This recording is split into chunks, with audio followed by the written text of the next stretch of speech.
Salam saudara, Tuhan Yesus berkata dalam Injil Matius pasal yang ke-16 ayat yang ke-27, sebab anak manusia akan datang dalam kemuliaan Bapanya bersama dengan malaikat-malaikatnya. Pada waktu itu ia akan membalas setiap orang menurut perbuatannya. Ini adalah pernyataan yang Yesus sampaikan kepada para pendengarnya pada waktu itu, bahwa ia akan datang kembali bersama dengan malaikat-malaikatnya dalam kemuliaannya. Dan pada waktu itu ia akan membalas setiap orang menurut perbuatannya. Saudara, berita tentang kedatangan Yesus kali yang kedua ini tentu mendapat respon yang berbeda-beda dari setiap orang yang mungkin mengaku sebagai orang yang percaya kepada Yesus atau sebagai orang Kristen. Ada orang yang ketika mendengar berita bahwa Yesus akan datang, mungkin meresponnya dengan begitu ringan, atau mungkin menganggapnya bahwa itu sesuatu yang biasa, sehingga terkesan bahwa ia tidak terlalu percaya dengan apa yang Yesus sudah sampaikan ini. Ia tidak terlalu percaya bahwa Yesus benar-benar akan datang kembali, sehingga dia benar-benar tidak terlalu mengambil pusing dengan pesan ini, sehingga ia pun tidak mempersiapkan hidup untuk bagaimana ketika hari itu benar-benar datang. Hal ini seperti orang-orang yang hidup di zaman Nuh, bahwa Tuhan berkata bahwa di zaman Nuh, Tuhan akan membinasakan orang-orang yang hidup pada waktu itu oleh karena kejahatan dan dosa mereka. Namun tidak semua orang merespon hal ini. Hanya Nuh bersama dengan keluarganya yang percaya akan berita ini. Sehingga Nuh dengan segenap hati mengikuti apa yang Allah perintahkan untuk membuat bahtera. Dan akhirnya dari sekian banyak manusia yang ada di masa itu, hanya Nuh bersama dengan keluarganya. Hanya 8 orang yang pada akhirnya selamat dari air bah. Oleh karena mereka yang lainnya tidak mempercayai bahwa Allah akan membinasakan dunia pada waktu itu. Saudara, selain orang-orang yang seperti ini, ada juga kelompok orang yang mungkin percaya, tetapi tidak sungguh-sungguh percaya mengenai apa yang Yesus sampaikan bahwa ia akan datang kembali.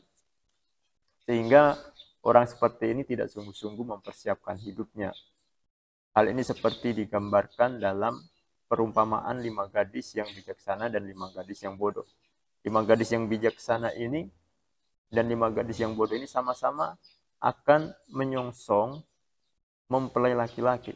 Tapi 5 gadis yang bodoh ini dia hanya membawa pelita tanpa membawa minyak. Sehingga ketika mempelai datang, pelitanya hampir padam dan dia tidak punya minyak untuk mempertahankan nyala dari pelita ini. Ini gambaran dari orang yang tidak memiliki persiapan hidup. Ini gambaran dari orang yang tidak sungguh-sungguh mempersiapkan hidupnya menjelang hari kedatangan Tuhan. Mungkin orang yang seperti ini tidak terlalu menganggap penting bahwa Yesus benar-benar akan datang kembali. Atau mungkin karena sikap hati yang kurang percaya, sehingga membuat ia tidak terlalu serius mempersiapkan hidupnya. Namun ada kelompok juga orang yang ketika mendengar pesan Tuhan ini, dia merespon dengan sikap hati yang benar. Dia benar-benar mempercayai pesan Tuhan ini, bahwa Tuhan pasti akan datang kembali. Sehingga ia benar-benar mengambil sikap untuk bertobat, berbalik dari segala jalan yang tidak dikehendaki Tuhan. Dan orang yang seperti ini akan memiliki persiapan yang sungguh-sungguh, memiliki kehidupan yang baik. Seperti orang-orang Niniwe di zaman Yunus, di mana melalui Yunus Tuhan berkata bahwa tidak lama lagi kota Niniwe ini akan dijungkir balikan. Oleh karena apa? Oleh karena orang-orang pada waktu itu yang hidupnya jauh daripada Tuhan. Namun ketika berita ini sampai kepada mereka, mereka merespon dengan sikap yang benar.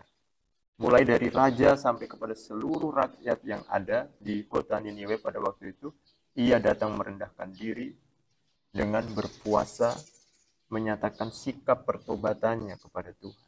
Dan akhirnya Tuhan tidak jadi membinasakan kota Niniwe. Saudara, inilah sikap dari orang-orang yang mempercayai pesan Tuhan.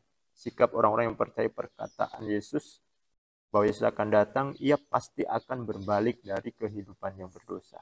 Dan dia akan mempersiapkan hidupnya dengan serius, dengan sungguh-sungguh menjelang kedatangan hari itu. Walaupun mengenai kapan waktunya Yesus datang, Yesus tidak pernah memberi tahu kepada setiap orang kapan kedatangannya ini. Cepat atau lambat Yesus pasti datang.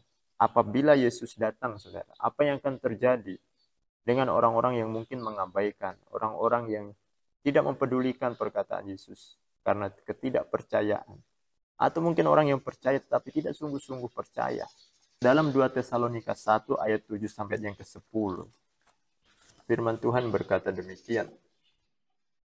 Dan untuk memberikan kelegaan kepada kamu yang ditindas, dan juga kepada kami pada waktu Tuhan Yesus dari dalam surga akan menyatakan dirinya, bersama-sama dengan malaikat-malaikatnya yang penuh kuasa, di dalam api yang bernyala-nyala, dan mengadakan pembalasan terhadap mereka yang tidak mau mengenal Allah dan tidak menaati Injil Yesus Tuhan kita.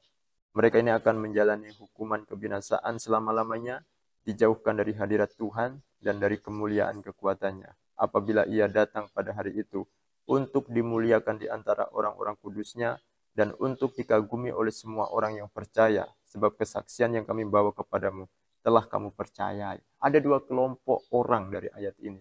Ada orang-orang yang ketika Tuhan datang, mereka akan mendapat kelegaan. Mereka mendapatkan kesukaan besar, sebab mereka menanti-nantikan Yesus dengan sungguh-sungguh. Tapi ada kelompok orang-orang yang akan dijauhkan dari hadirat Allah. Oleh karena apa? Karena mereka tidak percaya dan taat kepada Injil Yesus Kristus.